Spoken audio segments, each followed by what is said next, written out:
कैसे हैं आप? बहुत बढ़िया। चलिए, आज अपनी क्लासेस के अंदर जो कोर्स आपका चल रहा था उसको आगे बढ़ाते हुए जो आपका टॉपिक चल रहा है वो फंडामेंटल्स का चल रहा है। पार्टनरशिप का पार्ट फंडामेंटल्स।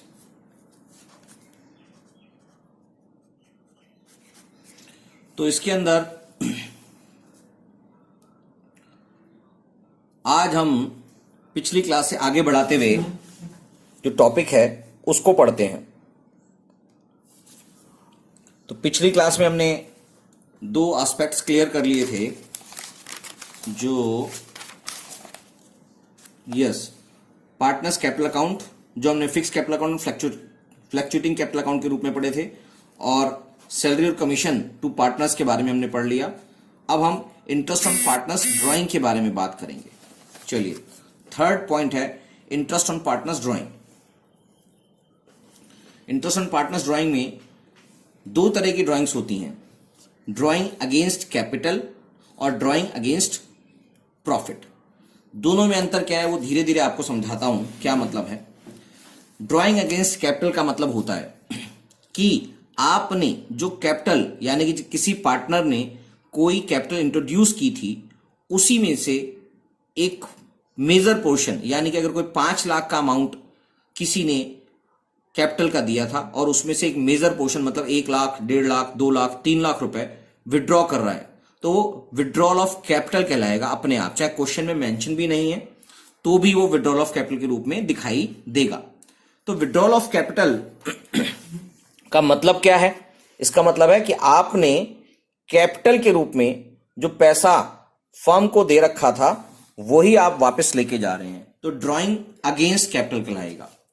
और अगर आपने नॉर्मल बिजनेस के अंदर जो बिजनेस से प्रॉफिट हो रहा है और अपने घर के लिए, अपने घर के खर्चे के लिए कोई पार्टनर नॉर्मली ड्राइंग्स करके ले जाता है, क्योंकि सभी के अपने घर के खर्चे होते हैं, तो उन एक्सपेंसेस को बियर करने के लिए, अपने पर्सनल एक्सपेंसेस को बियर करने के लिए फर्म से पैसा निकाल के ले जाता है अगेंस्ट प्रॉफिट। तो ये एक नॉर्मल प्रोसेस है, तो ये एक नॉर्मल ड्राइंग कहलाएगी। इससे कैपिटल विड्रॉ नहीं होगी, एक नॉर्मल ड्राइंग्स के रूप में ये पैसा निकलेगा। तो वो छोटा ही अमाउंट होता है, नॉर्मली हर पार्टनर पर मंथ या हर 2 महीने में, 3 महीने में पैसा निकालेगा, तो वो एक नॉर्मल ड्राइंग्स होगी और एक छोटा अमाउंट होगा। जैसे उसकी 5 लाख की कैपिटल है तो वो हो सकता है 10,000, 5,000, 6,000 रुपए हर महीने निकाल के ले जाए, जिससे उसकी प्रॉफिट के अंदर से ड्राइंग्स कहलाएगी वो, तो ड्राइंग अगेंस्ट प्रॉफिट कहलाता है। तो इसका ट्रीटमेंट जो होता है उसके लिए कुछ थियोरेटिकल चीजें समझनी है, जिससे आपको इसका ट्रीटमेंट अपने आप क्लियर हो जाएगा, क्लियर कंसेप्ट हो जाएगा बिल्कुल। Drawings against profit does not reduce capital, जो अभी मैंने बताया कि इससे कैपिटल पे कोई भी असर नहीं पड़ता, तो it does not reduce capital, hence it is not considered for calculating interest on capital. इसलिए ड्राइंग अगेंस्ट प्रॉफिट को कभी भी हम इंटरेस्ट ऑन कैपिटल, जो आप अगली क्लास में पढ़ेंगे, इंटरेस्ट ऑन कैपिटल निकालने के लिए कंसीडर नहीं करते। ये क्या चीज होती है ये अगली क्लास में आपको डिटेल में समझ में आएगा। अब बात आती है interest is not charge on amount of drawing against capital, और उस वाले अमाउंट पर जो ड्राइंग अगेंस्ट कैपिटल होती है, यानी कि अगर आपने 5 लाख रुपए की कैपिटल है और आपने अगर उसमें से 2 लाख रुपए, 2 लाख रुपीस निकाल लिए हैं, तो उस पे इंटरेस्ट ऑन ड्राइंग नहीं लगेगी। क्यों? क्योंकि वो विड्रॉल ऑफ कैपिटल है, तो उस पर इंटरेस्ट चार्ज नहीं किया जाएगा, बल्कि इंटरेस्ट ऑन कैपिटल जो मिलता था वो उसकी टाइम ड्यूरेशन के हिसाब से कम या बढ़ जाएगा। वो आपको इंटरेस्ट ऑन कैपिटल के अंदर ज्यादा डिटेल में समझ में आएगा। Interest charge on drawing against profit, हमें इसके ऊपर बात करनी है कि नॉर्मल ड्राइंग जो होती है उस पे इंटरेस्ट जो चार्ज होता है उसको कैसे कैलकुलेट करते हैं। Interest charge on normal drawing, यानी कि interest on drawing charge against profit, यानी कि इंटरेस्ट चार्ज ऑन ड्राइंग किस पे, कौन सी ड्राइंग्स पे, अगेंस्ट प्रॉफिट, वो वाली ड्राइंग्स के बारे में ये सारी चीजें हैं। Interest charge on drawing against capital के बारे में यहां पर कुछ भी नहीं हम बताएंगे फिलहाल, क्योंकि ये जो है ये वाला पोर्शन आपका इंटरेस्ट ऑन कैपिटल में कवर होगा। तो आपके पास जो क्वेश्चन का टाइप है वो interest charge on drawings against profit की बात करेंगे। ये क्या करते हैं, इसको P&L एप्रोप्रिएशन अकाउंट याद होगा आपने जब बनाया था, तो इसको आप उसके क्रेडिट साइड में चढ़ा देते हैं और इसका इंपैक्ट पार्टनर्स कैपिटल अकाउंट के डेबिट साइड में आएगा।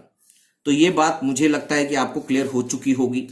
हाँ सर, बिल्कुल हो गई है। तो हम आगे चलते हैं कि अब ड्राइंग्स को निकालने के लिए, इंटरेस्ट ऑन ड्राइंग्स को निकालने के लिए आपके पास कोई अकाउंटिंग या कोई कैलकुलेटिंग मेथड है या नहीं है? हाँ सर है। दो मेथड है सर, एक तो प्रोडक्ट मेथड है, आपके पास, और एक एवरेज पीरियड मेथड है। इनका नाम अलग अलग है, एक प्रोडक्ट मेथड है और एक एवरेज पीरियड मेथड है। तो ये दोनों कब और कैसे लगते हैं उसके बारे में बात करेंगे।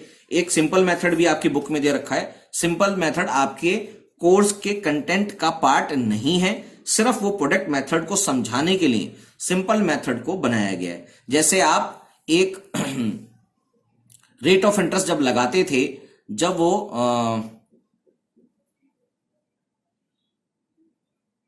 क्यूमुलेटिव हुआ करता था, क्यूमुलेटिव रेट ऑफ इंटरेस्ट जो हुआ करता था, तो उसके अंदर आपको पहले सिखाया जाता था कि सिंपल इंटरेस्ट निकाल के भी आप क्यूमुलेटिव इंटरेस्ट निकाल सकते हैं और क्यूमुलेटिव इंटरेस्ट का डायरेक्ट फॉर्मूला भी होता है।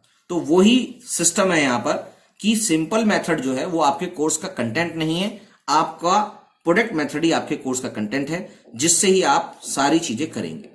तो आप प्रोडक्ट मेथड कब लगाएंगे, उसके लिए कंसेप्ट में समझने की बात है कि प्रोडक्ट मेथड तब लगाएंगे जब आपकी ड्राइंग्स इरेगुलर होंगी। इरेगुलर, लगातार नहीं होने वाली ड्राइंग्स होंगी तो वो इरेगुलर ड्राइंग्स कहलाएंगी। इरेगुलर किस फॉर्म में हो सकती हैं? इरेगुलर पीरियड हो सकता है। इरेगुलर पीरियड मतलब आपने जनवरी 5 को निकाल लिया, फिर 25 फरवरी को निकाल लिया, फिर 28 नवंबर को निकाल लिया, फिर 17 दिसंबर को निकाल लिया, और ये भी हो गया इरेगुलर पीरियड। इरेगुलर पीरियड में अगर आप सेम अमाउंट भी निकालते हो तो भी आपका प्रोडक्ट मेथड निकलेगा। या अगर डिफरेंट अमाउंट है, यानी कि प्रोडक्ट मेथड कब लगेगा? जब इरेगुलर पीरियड आ गया, यानी कि उसमें कोई रेगुलरिटी नहीं है कि आप महीने के शुरू में निकाल रहे हैं या महीने के आखिरी में निकाल रहे हैं, आप जब मर्जी निकाल रहे हैं पैसा, चाहे वो हर बारी आपने 4-4 हजार रुपए निकाला हो, हर बारी आपने सेम अमाउंट निकाला हो, तो भी प्रोडक्ट मेथड निकलेगा।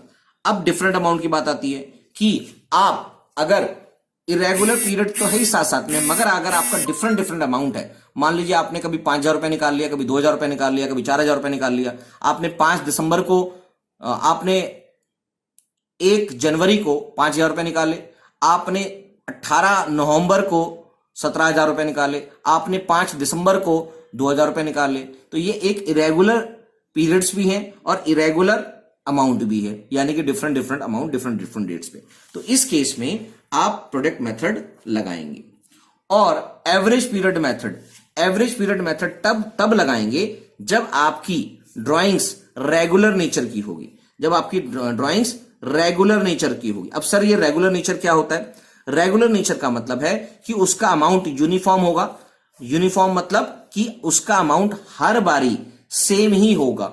सेम मतलब जैसे आपने एक बार 5,000 रुपए निकाले तो हर महीने ही आप, या हर एक पर्टिकुलर पीरियड पे, मतलब हर बारी आप 5,000 ही निकालेंगे, यानी कि यूनिफॉर्म अमाउंट हो गया। और यूनिफॉर्म टाइम इंटरवल भी होना चाहिए, यानी कि अगर आप हर बारी महीने की पहली तारीख को फर्स्ट डेट पर पैसा निकाल रहे हैं 5,000 रुपए, तो आप हर महीने की 5 तारीख को ही पैसा निकालेंगे। या आप महीने के मिड में, यानी कि मिड डेट पे, अप्रोक्सीमेटली हम उसको डेट को 15 मान लेते हैं, तो 15 तारीख को, हर महीने की 15 तारीख को पैसा निकालेंगे और हर बारी 5,000 रुपए ही निकालेंगे।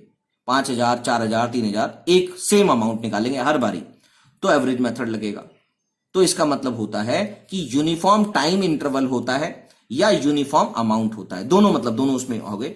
5,000 रुपए हर महीने, चाहे आप बिगिनिंग ऑफ द मंथ निकालेंगे, मिडल ऑफ द मंथ निकालेंगे, एंड ऑफ द मंथ निकालेंगे, बिगिनिंग ऑफ द क्वार्टर निकालेंगे, मिडल ऑफ द क्वार्टर निकालेंगे, एंड ऑफ द क्वार्टर निकालेंगे।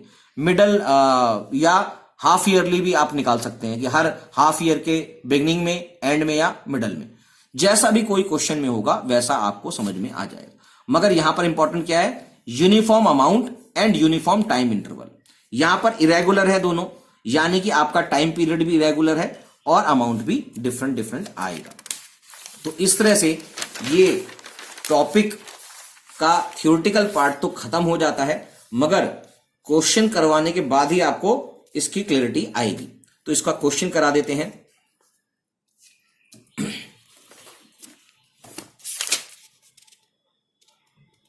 तो पहले एक क्वेश्चन कर देते हैं प्रोडक्ट मेथड पे। तो आपके पास है इंटरेस्ट ऑन ड्राइंग का टॉपिक,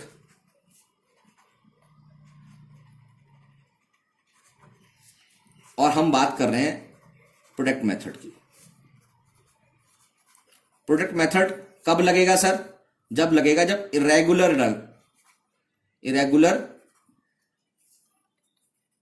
अमाउंट होगा, इरेगुलर अमाउंट यानी कि रेगुलर ड्राइंग्स होगी, या इरेगुलर टाइम इंटरवल होगा। ये आपने इसकी पहचान है कि हम प्रोडक्ट मेथड इससे लगाएंगे। तो क्वेश्चन हम पढ़ लेते हैं कि क्या कहता है। ठीक है सर, तो क्वेश्चन ने बताया in a partnership partners are charge interest on drawings at the rate of 15% per annum during the year ended 31st March 2019. A partner drew as follows.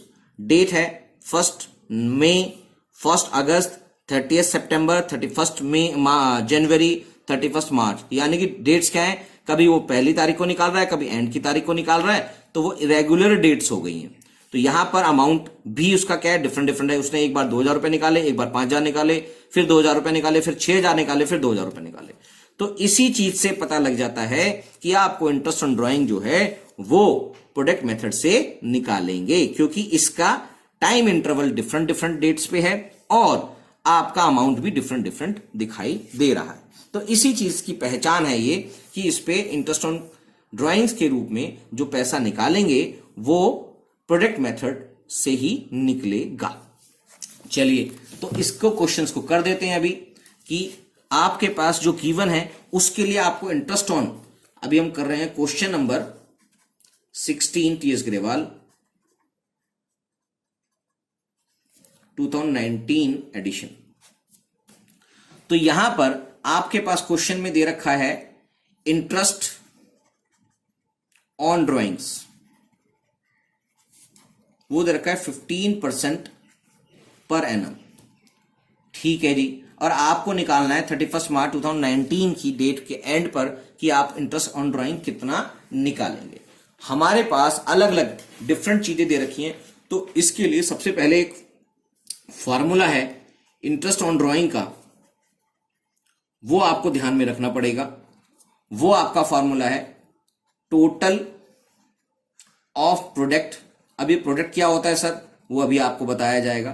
Total of product multiply by rate of interest divided by 100 multiply by 1/12। 1 अगर monthly है तो 1/12, और अगर daily है यानी कि day wise है तो 1/35। ये हमेशा 1/मंथ आएंगे, total month in a year, और 1 total days in a year. तो ये आपको ध्यान में रखना है। क्या मेरी बात समझ में आ गई? अगर मंथली है तो 1/12, अगर डेली है तो 1/365। ठीक है सर। चलिए, अब क्वेश्चन के अंदर आपको इंटरेस्ट ऑन ड्राइंग निकालना है, और आपके पास क्वेश्चन में जो डेट्स वगैरह लिखी हैं, तो इसके लिए आपको एक फॉर्मेट बनाना पड़ेगा जिससे ये और क्लियर हो जाएगा सर कि आपको इंटरेस्ट ऑन ड्राइंग किस तरह से निकल रही है। ठीक है सर, हम बना लेते हैं। तो सबसे पहला कॉलम है डेट्स का। ठीक है सर, और कितना अमाउंट आपने निकाला है उसकी बात करेंगे, और ये जो अमाउंट है ये कितने टाइम के लिए यूज किया गया है ये देखेंगे हम, और उसका प्रोडक्ट, यानी कि आपके पास किस डेट की बात हो रही है, कितने अमाउंट की बात हो रही है, ये क्वेश्चन में गिवन है। तो हमारे पास डेट्स हैं 1 मई 2018, अमाउंट है 2000। दूसरा अमाउंट है जी 1 अगस्त 2018 अमाउंट है 5000। 30 सितंबर 2018 अमाउंट है 2000। उसके बाद 31 जनवरी 2019 ये क्वेश्चन में है 6000। और 31 मार्च 2019 ये अमाउंट है हमारे पास सर 2000। ये क्वेश्चन में आपके पास दिया हुआ है। अब आपको इंटरेस्ट ऑन ड्राइंग के रूप में अमाउंट निकालना है। तो अब ये देखिए कि ये जो अमाउंट है पार्टनर ने फर्म से 1 मई को निकाल लिया था। तो इस तारीख से लेकर आखिरी डे ऑफ जो ईयर क्लोज हो रहा है, लास्ट डे ऑफ ईयर, वो है 31 मार्च। तो इस डे से लेकर 31 ऑफ मार्च तक कितना टाइम पीरियड हुआ, जितने टाइम पीरियड के लिए इस अमाउंट को उसने यूटिलाइज किया, उसके बेसिस पर हम उसका इंटरेस्ट कैलकुलेट करेंगे। तो number of months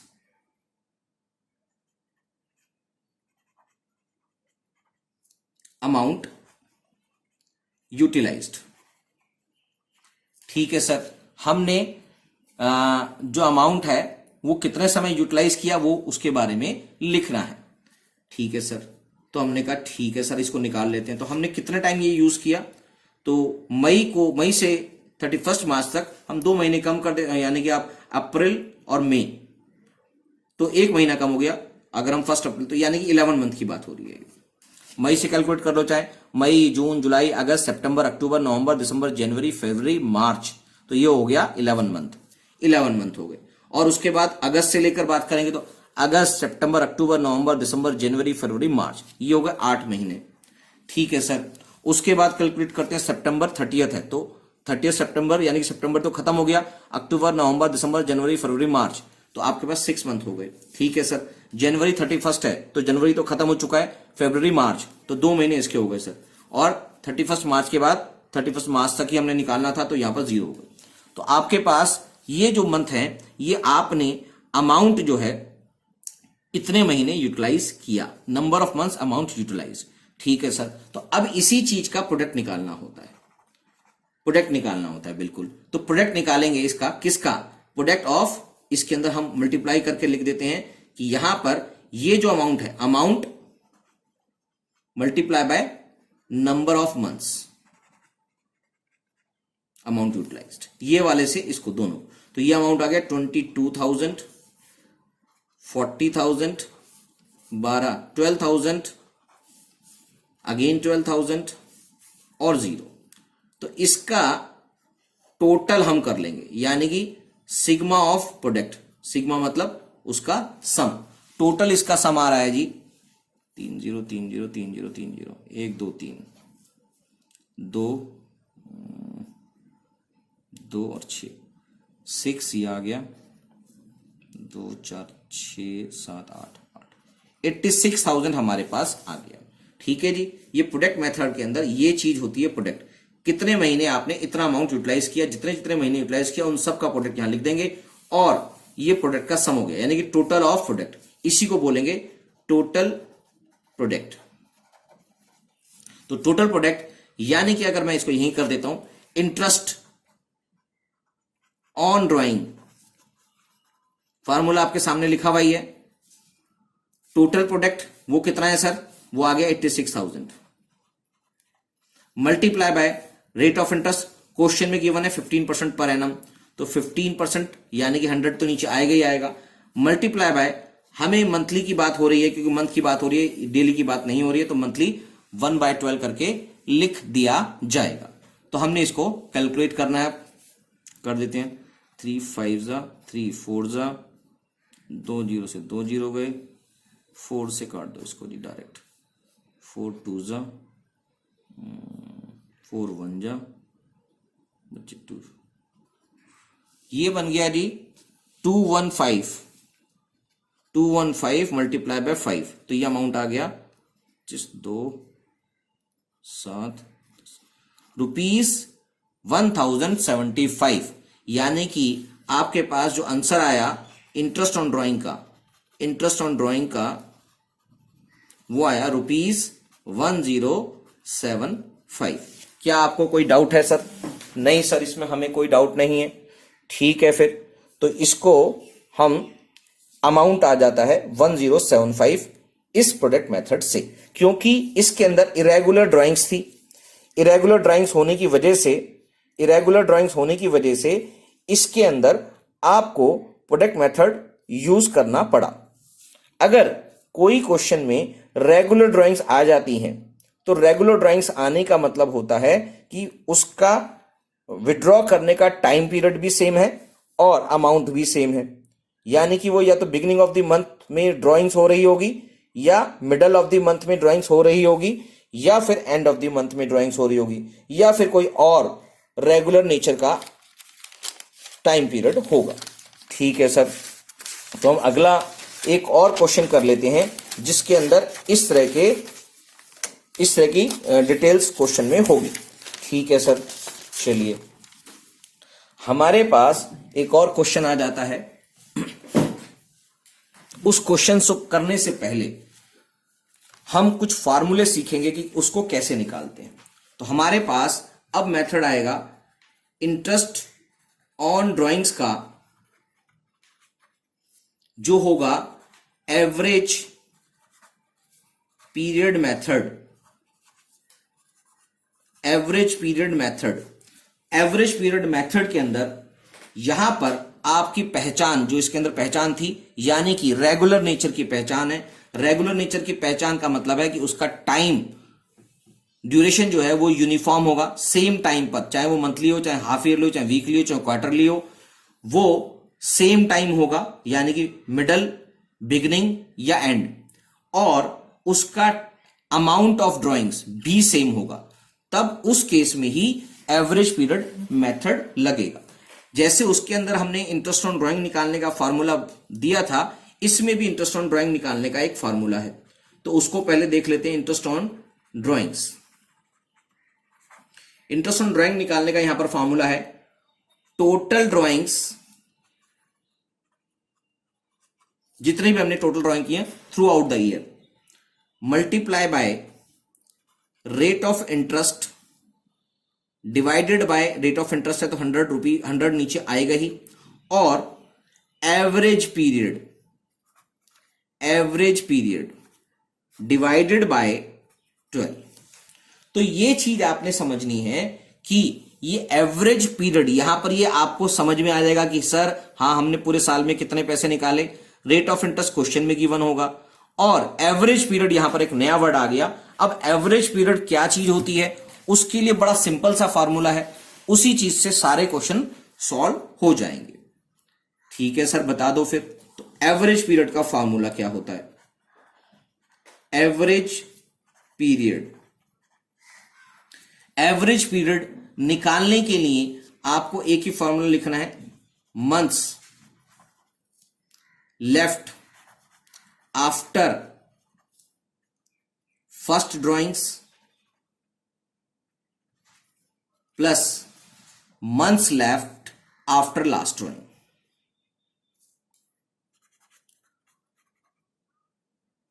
months left after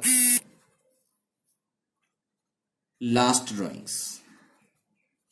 months या टाइम, मतलब मंथ्स की जगह हम टाइम भी लिख सकते हैं। Time left after first drawing या time left in months left after last drawing divided by 2।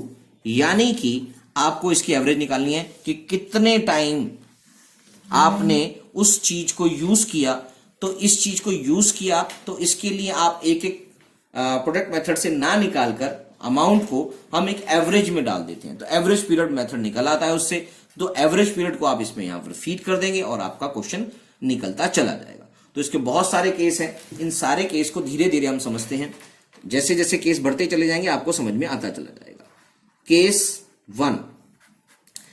One हमको बोलता है कि if a partner withdraws, case 1 बोलता है if a partners withdraws fixed amount in the beginning of every month, interest is charge on the whole amount for 6.5 month. अभी 6.5 month आएगा कैसे, वही आपने निकालना है। तो यानी कि आपने केस 1 बना, उसके साथ वो वाली क्लॉज जुड़ी हुई है कि अमाउंट सेम होगा और टाइम पीरियड सेम होगा। तो यहां पर आपके पास अमाउंट सेम है, पहले से पता है आपको। अमाउंट क्या है कि फिक्स्ड अमाउंट है, fixed amount withdraw in the beginning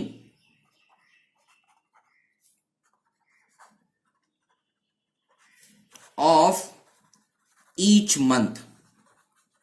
ये केस है, एक फिक्स्ड अमाउंट हमने विड्रॉ किया और हर महीने की पहली तारीख को बिगिनिंग ऑफ ईच मंथ हम वो निकाल रहे हैं। तो हमारे पास इंटरेस्ट कौन से अमाउंट पर चार्ज होगा और कितने एवरेज पीरियड के लिए किया जाएगा, उसके लिए आपको सिर्फ एवरेज पीरियड निकालना है।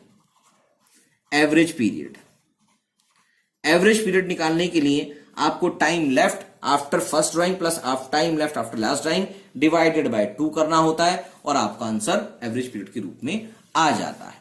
तो यानी कि अगर आप थ्रू आउट द ईयर हर महीने की पहली तारीख को पैसा निकाल रहे हैं, तो यानी कि आपके पास, अब इस चीज को थोड़ा सा समझेंगे, आपके पास टाइम पीरियड हमने मान लीजिए अप्रैल से स्टार्ट करते हैं, जो अप्रैल टू मार्च 1 अप्रैल से लेके 31 मार्च तक का मान लीजिए आपके पास ईयर है, फाइनेंशियल ईयर। तो मैं इसको डिफरेंशिएट यहां पर एक एक चीजें बाइफिकेट करके लिख देता हूं।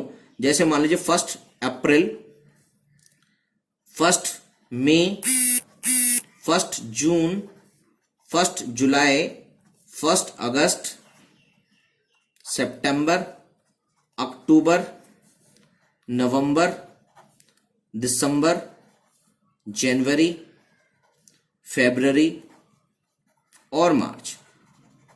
ये 12 महीने आपके हो गए। 1 2 3 4 5 6 7 8 9 10 11 12। ये सारे जो महीने हैं 12, हर महीने की पहली तारीख को अगर आपने पैसा निकाला, तो यहां पर हम बात करेंगे सबसे पहले। तो सबसे पहले ड्राइंग कब करी, हमारे पास फॉर्मूले में क्या है, मंथ्स, यानी कि time left after first drawing.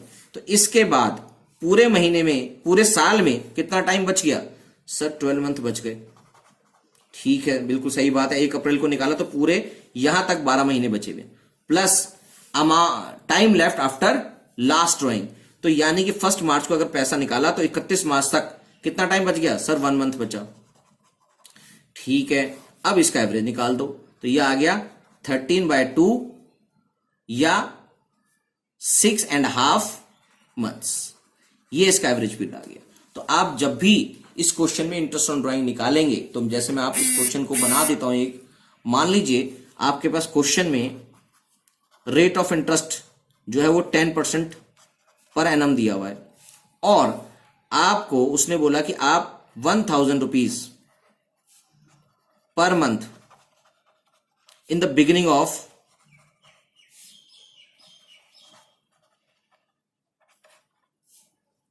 Each month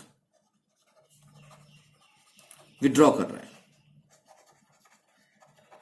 question है रेट ऑफ इंटरेस्ट इतना दिया हुआ है और ₹1000 per month in the beginning of each month withdraw कर रहा है वो।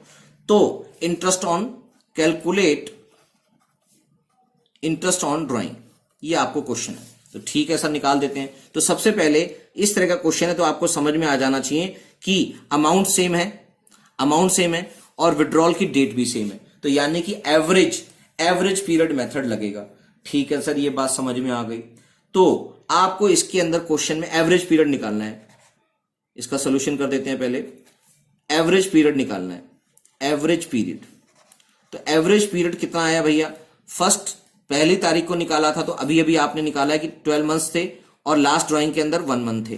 तो आपके पास 13/2 मंथ्स आ गए। ठीक है सर, ये बात तो समझ में आ गई। अब अगर आपको यहीं पे कर देता हूं, इंटरेस्ट ऑन ड्राइंग निकालना है तो क्या करेंगे, आपके पास फॉर्मूला है टोटल ड्राइंग, यानी कि 1000 रुपीज पर मंथ निकालने। तो टोटल ड्राइंग कितनी हो गई सर, 12,000 होगी। 12 महीने निकाले, पूरे के पूरे 12 महीने होते हैं साल में, उसके हिसाब से 12,000 रुपीज टोटल ड्राइंग हो गई। और रेट ऑफ इंटरेस्ट क्वेश्चन में दे रखा है 10/100 और एवरेज पीरियड निकाल लिया हमने 13/2 और नीचे उसके एवरेज पीरियड के साथ उसको 12 भी रखना होगा। एवरेज पीरियड कितना है 13/2 और नीचे 12 है तो 12 भी रखना होगा। क्या मेरी बात समझ में आ गई सभी को? हाँ सर समझ में आ गई। बच्चे कह रहे हैं इसमें क्या समझने वाली बात है, ये तो बहुत ही सिंपल है। तो चलिए ठीक है, फिर इसको भी हम सॉल्व कर देते हैं। अब 2 से काट देते हैं, 2 5 जा, इसको 1 0, तो यह आ गया 65,650 रुपीज 650 अमाउंट आ गया 650। टोटल विड्रॉल पर इतना पैसा इंटरेस्ट का चार्ज किया जाएगा। क्या मेरी बात समझ में आई सभी को? हाँ सर समझ में आ गई। तो टोटल विड्रॉल हमारे पास 12,000 था और क्योंकि वो एक रेगुलर इंटरवल पर 1,000 फिक्स्ड अमाउंट ही निकाल रहा था, तो इंटरेस्ट ऑन कैप ड्राइंग निकालने के लिए एवरेज पीरियड मेथड लगा। एवरेज पीरियड निकालने के लिए आपने time left after first drawing plus time left after last drawing divided by 2 किया, तो आपके पास एवरेज पीरियड इतना आया। और आपने इंटरेस्ट ऑन ड्राइंग के फॉर्मूले में, इंटरेस्ट ऑन ड्राइंग के जो फॉर्मूले में इस चीज को पुट कर दिया और इस तरह से इंटरेस्ट ऑन ड्राइंग निकल कर आ गई। ठीक है सर, बिल्कुल समझ में आ गया। ऐसे ही बाकी चीजें भी जो है आगे की, वो भी आपको इजीली समझ में आ जाएंगी। केस 2 की बात करें अगर हम, केस 2 की, केस 2 में हमारे पास फिक्स्ड अमाउंट विड्रॉल किया है eight the end of the each month. तो आपके पास ड्राइंग्स एट दी, यानी अमाउंट वही है, fixed amount withdrawal at the, या drawings at the end of each month case है। तो वही है सेम, एवरेज पीरियड निकालना है आपने। फर्स्ट ड्राइंग कब करी है? फर्स्ट ड्राइंग करी है सर, अगर हमारा फाइनेंशियल ईयर चल रहा है 1 अप्रैल से लेकर 31 मार्च को, तो इसका मतलब फर्स्ट ड्राइंग हमने की थी 30 अप्रैल के लिए। कुछ बच्चे कह रहे हैं सर 31 अप्रैल भी तो हो सकता है। हाँ हो सकता है, मगर भैया अप्रैल के अंदर 31 होती ही नहीं है, उसकी लास्ट डे जो होती है वो 31 ही नहीं होती, 30 होती है। तो एवरेज पीरियड निकालने के लिए आपको जो ड्राइंग्स का अमाउंट है उसके लिए एवरेज पीरियड का फॉर्मूला होता है time left after first drawing plus time left after last drawings divided by drawing average period का फॉर्मूला बन जाता है। तो अगर अब इस क्वेश्चन को फिर हम ले लेते हैं, क्वेश्चन से पहले इसकी एवरेज पीरियड निकाल देते हैं। एवरेज पीरियड निकालने के लिए अगर मान लीजिए उसने एंड पे निकाला तो 30 अप्रैल को पहला निकाला, तो 31 मार्च जो आने वाला 31 मार्च है उस तक 11 महीने टाइम लेफ्ट बच गया। और आपने time left after last drawing, तो लास्ट ड्राइंग कब करी सर? 31 मार्च को। ठीक है भैया, तो हमारे पास टाइम लेफ्ट कितना हुआ सर? 0 हुआ। उसके बाद ये हो गया, तो यानी कि 11/2 मंथ्स और 5.5 मंथ्स, ये इसका एवरेज पीरियड आ गया। ठीक है सर, हम समझ गए सर, बिल्कुल समझ में आ गया। तो अब एक फिर क्वेश्चन ले लेते हैं इसके अंदर। क्वेश्चन है कि वही वाला क्वेश्चन जो अभी लिया था हमने, उसका जो ड्यूरेशन है वो टाइम, यानी कि विड्रॉल की डेट जो थी, विड्रॉल की जो डेट है वो एट दी एंड मान लेते हैं। क्वेश्चन सर दोबारा बता दो। ठीक है भैया, हमने वही 1,000 रुपीज निकालने हैं और रेट ऑफ इंटरेस्ट जो है वो 10% है। तो बस आप इंटरेस्ट ऑन ड्राइंग के रूप में लगा देते हैं। इंटरेस्ट ऑन ड्राइंग का फॉर्मूला क्या होता है सर? टोटल ड्राइंग होता है multiply by rate of interest होता है, डिवाइडेड बाय 100 होता है, और एवरेज पीरियड होता है डिवाइडेड बाय 12 होता है। ठीक है बच्चों, तो आप टोटल ड्राइंग 1,000 के हिसाब से 12,000 हो गई है, और ROI जो रेट ऑफ इंटरेस्ट है वो 10% है, मल्टीप्लाई बाय एवरेज पीरियड अभी अभी हमने निकाला है कि वो 11/2 होगा, और उसको नीचे 12 भी लिखना होता है। तो हमने कहा जी ठीक है सर, इसको काट देते हैं, 12 से इसको काट दिया, 10 आ गया। अब इसको और काट देते हैं, ये आ गया 5। तो ये अमाउंट आ गया 50 मल्टीप्लाई बाई 11 रुपीज 550। तो ये अगर महीने के बिगिन में, हर महीने की बिगिनिंग में अगर आप पैसे निकाल रहे थे तो आपका जो अमाउंट आया था वो आया था 650, ठीक है। और अगर महीने के एंड में पैसा निकाल रहे हैं तो इंटरेस्ट ऑन ड्राइंग का अमाउंट आ गया 550। क्या सभी को ये केस समझ में आ गया? चलो आज की क्लास में ये दो ही केस करते हैं, बाकी हम आगे की क्लास में करेंगे। या एक केस और कर लेते हैं क्योंकि इससे जुड़ा हुआ एक और केस है तो कंफ्यूजन ना हो जाए, तो इसलिए ऐसा करते हैं, आज तीसरा केस भी कर लेते हैं। केस 3 है फिक्स्ड अमाउंट विड्रॉ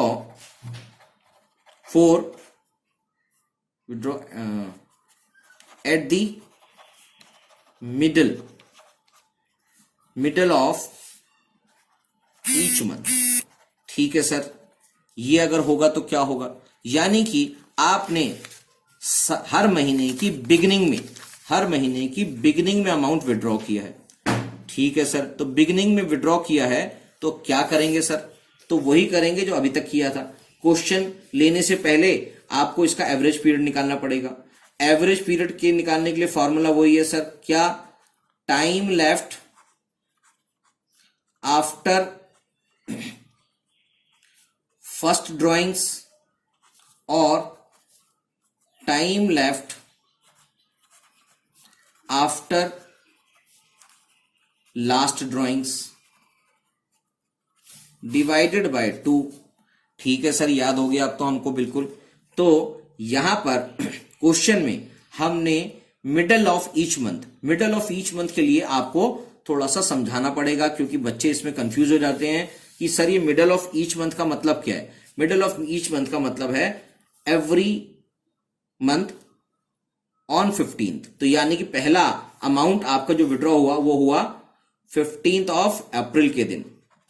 अप्रैल, मई, जून, जुलाई, अगस्त, सितंबर, अक्टूबर, नवंबर, दिसंबर, जनवरी, फरवरी और मार्च, यानी कि हर महीने की 15 तारीख को आपने ड्राइंग्स करी है। तो इसका मतलब हर महीने की 15 तारीख के हिसाब से आपका एवरेज पीरियड भी चेंज हो जाएगा। तो अब बताओ कि time left after first drawing कितना बचा? सर 15 अप्रैल को किया है तो 15 दिन खत्म हो गए, तो इसका मतलब 11 एंड हाफ मंथ बचे प्लस, और time left after last drawing यानी कि 15 मार्च को किया तो 31 मार्च तक सिर्फ और सिर्फ हाफ मंथ बचा। इसका एवरेज निकाल लो तो ये आ गया 12/2। 12/2 का मतलब है 6 मंथ। ठीक है सर, समझ में आ गया। तो अब इसी क्वेश्चन को जो अभी हमने किया था उस क्वेश्चन को हम इसके अंदर मिडल ऑफ ईच मंथ मान लेते हैं। मिडल ऑफ ईच मंथ मानने के लिए अमाउंट क्या था सर? 1000 था। रेट ऑफ इंटरेस्ट क्या था सर? 10% था। ठीक है, फिर एवरेज पीरियड निकाल लो। एवरेज पीरियड निकाल लिया हमने, एवरेज पीरियड आ गया 6 मंथ, यही था। ठीक है सर, इसी तरीके से निकालना है, सेम 6 मंथ आ गया। अब इंटरेस्ट ऑन ड्राइंग जो है वो क्या लगेगी सर? वो लगेगी सर उसका जो फॉर्मूला था, तो total drawings multiply by rate of interest divided by 100 multiply by average period divided by 12। ठीक है सर, ये बात तो समझ में आती है। अब टोटल ड्राइंग के रूप में अगेन वही 1000 निकाले थे तो 12,000 रुपीज टोटल हो गए। Multiply by rate of interest 10% था, multiply by average period change हो चुका है, वो है 6 मंथ, तो 6/12। क्या ये बात समझ में आई? ठीक है सर, ये भी हमें समझ में आ गया। तो ये अमाउंट बन गया 600। तो आपने ये देखा कि टाइम पीरियड चाहे बिगिनिंग का था, चाहे मिडिल का था, चाहे एंड का था, सभी में अलग अलग रेट ऑफ इंटरेस्ट आया है। तो जरा से टाइम पीरियड की वजह से सिर्फ मंथ के अंदर बिगिनिंग में तो सबसे ज्यादा हमने यूज किया होगा, तो उसका सबसे ज्यादा अमाउंट आया, दैट इज 650।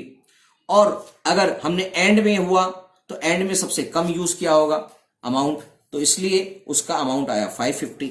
और मिडल में है तो हमने वो बीच की निकाल लिया, तो उसका मतलब वो बीच का अमाउंट भी आ गया। तो 650 इधर कितना आया था 650, और उसके बाद अमाउंट आया था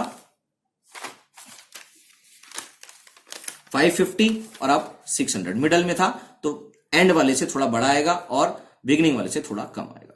तो ये कुछ चीजें हैं जो आज की क्लास तक करवा दी गई हैं। अब आगे की क्लास में इंटरेस्ट ऑन ड्राइंग का टॉपिक ही हम आगे लेके चलेंगे, जिससे आपको बहुत कुछ समझ में आ जाएगा और इससे जुड़ा हुआ सवाल आपके फर्स्ट टर्मिनल एग्जामिनेशन में जरूर आएगा।